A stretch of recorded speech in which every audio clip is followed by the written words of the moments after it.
Next video की तरफ हम बढ़ते हैं।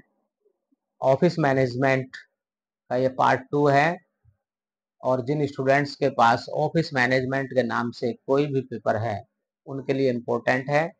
साथ ही जो आपकी ऑनलाइन क्विज वगैरह हम लोग कराने जा रहे हैं उन विद्यार्थियों को इन वीडियो को बड़े ध्यान से देखना ही नहीं है बल्कि नोट्स भी लेना है। क्लियर है? तो पहला क्वेश्चन आपकी स्क्रीन पर, ए नोट में बी टेक द फॉर्म या forms of summary of the case. Noting करते हैं अधिकारी जो भी उसको देखते हैं, कोई लेटर आता है, कोई फाइल आती है, कोई चिट्ठी पत्री आती है। N analysis of the questions requiring decision, अगर डिसीजन लेने के लिए कोई क्वेश्चन है वो भी यहाँ पर मार्क किया जा सकता है। Suggestions regarding the course of action, इन तीनों फॉर्मेट में आपका नोट हो सकता है जो फाइलों पर किया जाता है, फाइलों पर या लेटर्स पर। नेक्स्ट क्वेश्चन है आपका, blank space is a rough copy of communication emanating from a section of department. Draft. Draft, right answer है, draft is a rough copy of communication emanating from a section of a department. Right. Next question, meeting can be prepared for 3 types. 3 प्रकार से meeting आपकी तैयार हो सकती है। कैसे? Letters, notes and minutes of meetings. This is the right answer. Telegram कोई जरूरत नहीं है यहाँ पर।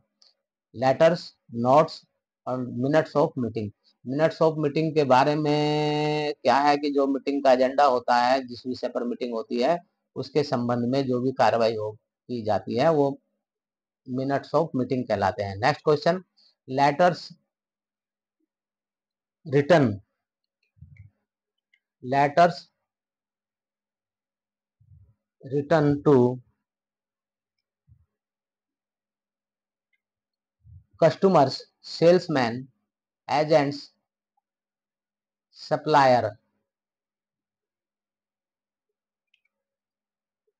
Supplier and bankers are example of, जो कस्टमर्स को, सेल्समैन को, एजेंट्स को जो लेटर लिखे जाते हैं वो आउटगोइंग मेल होती है। बाहर के बाहरी पक्षकार है, ये बाहरी पार्टी है, ऑफिस के बाहर ये जा रहे हैं लेटर, तो ये आपके आउटगोइंग मेल में आते हैं।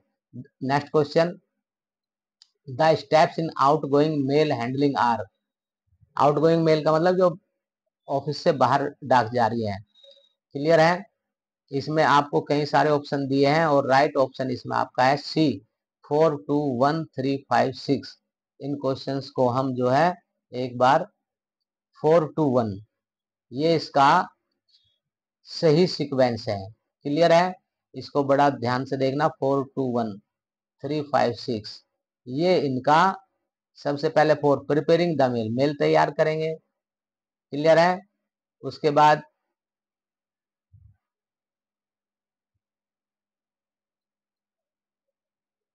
कलेक्टिंग ऑफ मेल, उसके बाद क्या है, कोई मेल आई है उसको कलेक्ट, रिकॉर्डिंग ऑफ मेल, जो मेल आए उनको रिकॉर्डिंग करेंगे। इन्हीं में से हमें ऑर्डर को छांटना है। उसके बाद आपका इंसर्टिंग द मेलिंग मटेरियल, उस मटेरियल को इकट्ठा करेंगे जो मेल से रिलेटेड है। सीलिंग एंड स्टाफिंग, उसके बाद posting, the correct sequence of the above step should be, उसका करेक्ट स्टेप्स जो है ये पूछ रहा है क्या क्या होना चाहिए। पोस्टिंग का मतलब यहाँ पर एंट्री करेंगे बाहर जाने वाले लेटर्स के बारे में। क्लियर है? नेक्स्ट क्वेश्चन आपका, ये टाइम कंज्यूमिंग क्वेश्चन है और एक एक स्टेप को बड़े ध्यान से देखने की जरूरत है। हर स्टेप ऐसा लगेगा आपको कि जैसे ये सबसे पहले होना चाहिए, ये दूसरे पे होना चाहिए। Next, blank space always flows in a downward direction and suggest compliance by the subordinates, failing which administrative action can be taken. Office order, office order always flows in A downward. Office order माने जो order है वो ऊपर से नीचे की तरफ आता है, उच्च अधिकारी से नीचे के अधिकारी की तरफ को ऑफिस ऑर्डर। ऑर्डर कभी भी सबऑर्डिनेट से ऊपर की तरफ नहीं जाते हैं, इसलिए हमारा राइट आंसर ए है। नेक्स्ट क्वेश्चन आपका, are issued to convey, are issued office memos are issued to convey the same information to a large number of employees of an organisation. जब बड़ी संख्या में अपने स्टाफ को हम कोई इंफॉर्मेशन देना चाहें तो उसका जो फॉर्मेट होता है उस फॉर्मेट को ऑफिस मेमोज के नाम से जाना या ऑफिस मेमो के नाम से जाना जाता है। ऑफिस सर्कुलर्स, यहाँ पर सर्कुलर्स आएगा। नेक्स्ट क्वेश्चन आपके स्क्रीन पर है 33 blank space is an internal form of written communication. Office memos is an internal form of written communication which can be flow upward, downward or horizontally and it can serve many purposes.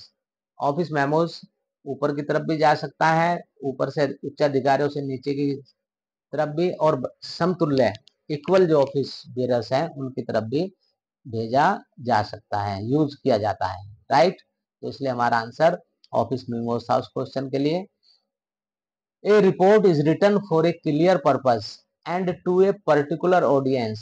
It should always be accurate, well structured, concise, संक्षिप्त। A report is written for a clear purpose.